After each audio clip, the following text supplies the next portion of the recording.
til en historie, som i den grad har bragt sind i kog. Den handler om, at staten med finansminister Bjarne Corydon i spidsen vil sælge en femtedel af aktierne i energiselskabet DONG til en amerikansk investeringsbank, der hedder Goldman Sachs. I slutningen af januar, der havde omkring 200.000 mennesker underskrevet en protest på Facebook. Bag underskriftsindsamlingen står Niels Christian Cederberg, og han er overvældet over, hvor mange der har skrevet under. Men det var egentlig en mavefornemmelse.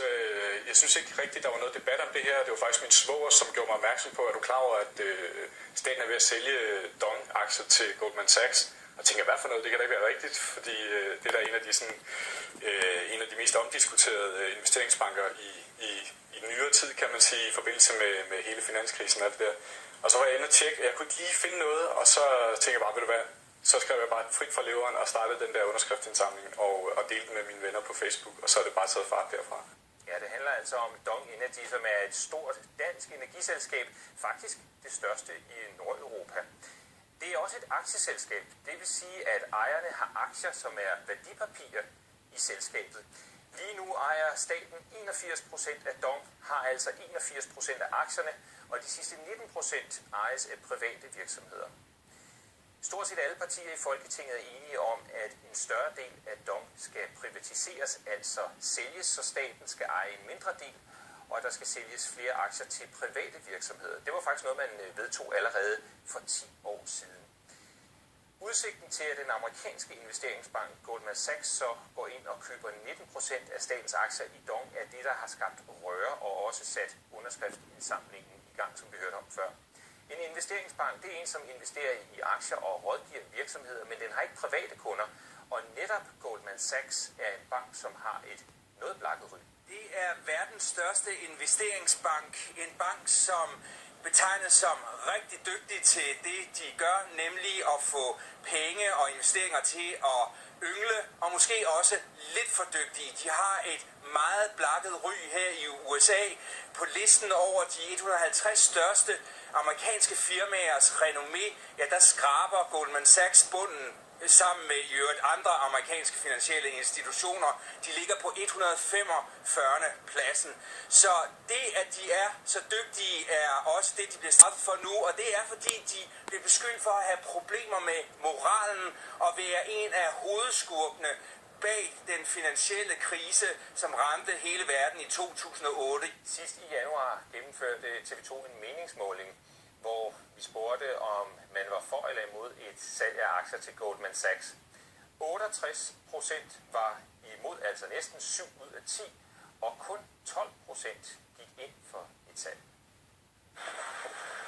Vi er i finansminister Corydons egen valgkreds i Esbjerg. Her er linjen klar.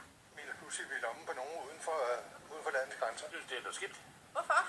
Jo, de skal helst blive på danske hænder. 2/3 af danskerne er imod Bjarne Corydons planer om at sælge DONG-aktier til Goldman Sachs. Det er dansk ejet, og det er sådan en dansk ting. Samme holdning er der også hos 4 danske pensionskasser. Derfor har de tilbudt at købe aktierne i stedet for amerikanerne. Jeg synes, det er så tosset at tage noget, som vi alle sammen ejer, sælge det til en udenlandsk investor, som ikke bidrager til den danske velfærd. Og derfor har vi gået på banen og sagt, at vi ved godt, det er i sidste øjeblik, men vi synes faktisk, der er grund til at diskutere, kan vi lave en dansk løsning, der sikrer danske skatteindtægter. Men det tilbud afviser finansministeren. Det er en proces, der har kørt i cirka et år. Der har været frit tilgængelig for alle. Man har haft mulighed for at investere i DONG, hvis man i øvrigt har haft penge til det. Og det vi er endt med, det er det samlet set bedste resultat. Bekymringen blandt befolkningen er stor.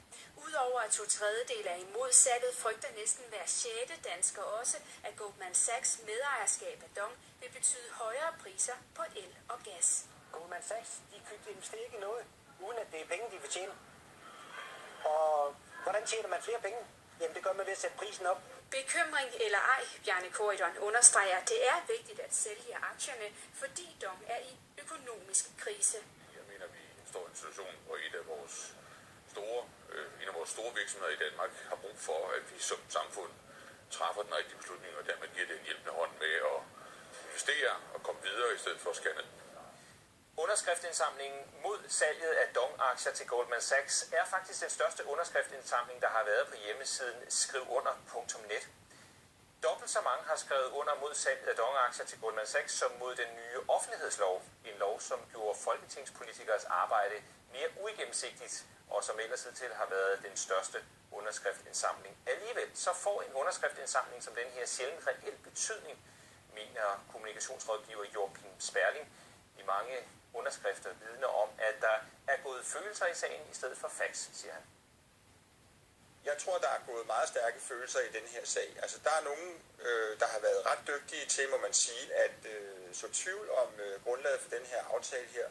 Og da der ikke har været andre, der ligesom har følt noget stort brændende behov for at gå ind og forsvare aftalen i den offentlige debat. Egentlig heller ikke finansministeren i noget særligt stort omfang. Jeg synes, han har været sådan meget, hvad skal man sige, ikke passiv, men han har ikke gjort meget for at være proaktiv overfor de meget kritiske røster, der har været.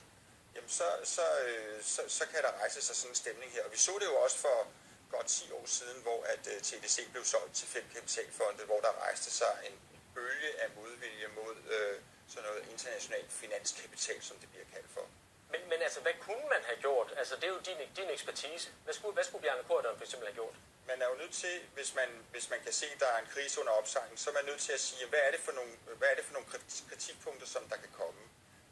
Og der kunne han for eksempel have startet med at forklare grundigere over for befolkningen, at DONG Energy faktisk er et selskab, som er i krise.